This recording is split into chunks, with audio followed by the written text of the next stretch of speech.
Assalamualaikum warahmatullahi wabarakatuh.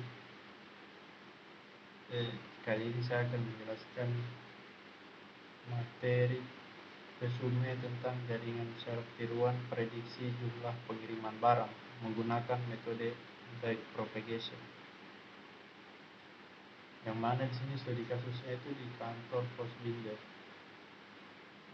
Pendahuluannya itu pengiriman atau shipping adalah bagian penting dalam suatu rantai persediaan yang berfungsi untuk menyiapkan dan mengirimkan barang ke customer.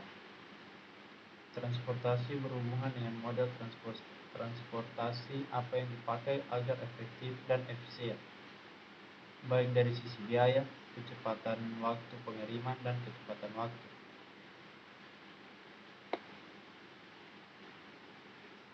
Kemudian ada yang namanya metodologi penelitian, yang mana di sini itu terbagi lagi menjadi observasi, wawancara, dokumentasi. Observasi adalah pengamatan langsung kepada objek yang akan diteliti. Kemudian wawancara sendiri itu adalah suatu cara pengumpulan data dengan mengajukan pertanyaan langsung kepada seorang ahli atau yang berwenang dalam masalah tersebut. Kemudian dokumentasi.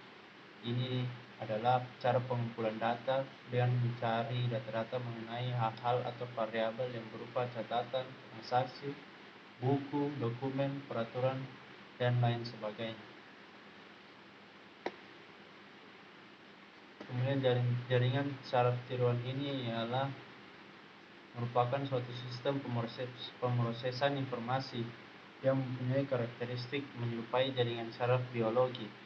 Jaringan syaraf tiruan sendiri tercipta sebagai suatu generasi model matematis dari pemahaman manusia yang didasarkan atas asumsi sebagai berikut, yang mana di sini pemrosesan informasi terjadi pada elemen sederhana yang disebut neuron.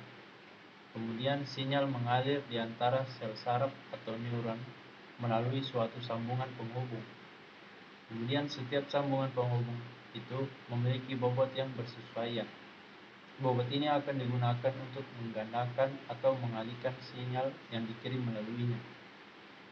Setiap sel saraf akan menerapkan fungsi aktivasi terhadap sinyal hasil penjumlahan berbobot yang masuk kepadanya untuk menentukan sinyal keluarannya.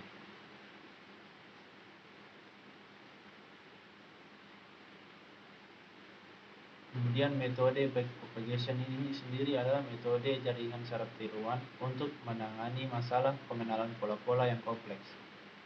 Kemudian dia melatih jaringan untuk mendapatkan keseimbangan antara kemampuan jaringan untuk mengenali pola yang digunakan selama pelatihan, serta kemampuan jaringan untuk memberikan respon yang benar terhadap pola masukan yang serupa, akan tetapi tidak sama dengan pola yang dipakai selama pelatihan. Tahap pelatihan menggunakan metode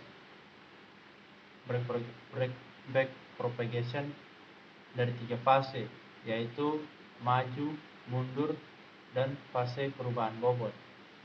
Ketiga fase tersebut diulang terus-menerus hingga kondisi penghentian dipenuhi. Umumnya kondisi penghentian yang sering dipakai adalah jumlah iterasi atau kesalahan atau target error.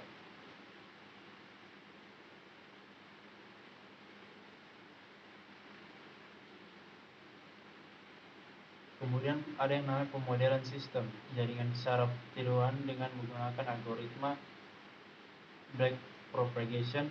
Ini dilakukan untuk memprediksi jumlah pengiriman barang. Adapun rancangan proses itu dia menggunakan flowchart, yang dimana flowchart itu diawali dengan simbol terminal yang menandai awal kerja sistem. Kemudian langkah berlanjut memasukkan data latih berupa data jumlah pengiriman barang. Setelah itu menentukan maksimum effort, target error, dan learning rate. Kemudian latih data dengan cara menghitung perambahan maju dan perambahan mundur.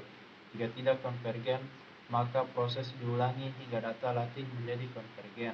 Apabila data latih sudah konvergen, input data uji, kemudian data diuji.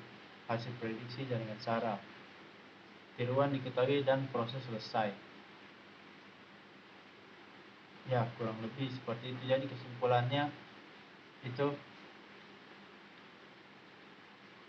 menghasilkan sebuah perangkat lunak yang dapat memprediksi jumlah loss fluid dengan menggunakan jaringan saraf tiruan.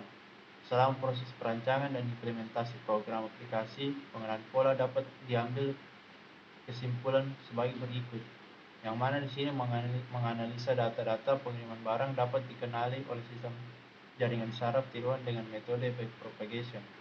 Hasil dari pengujian ada yang mengalami peningkatan dan penurunan.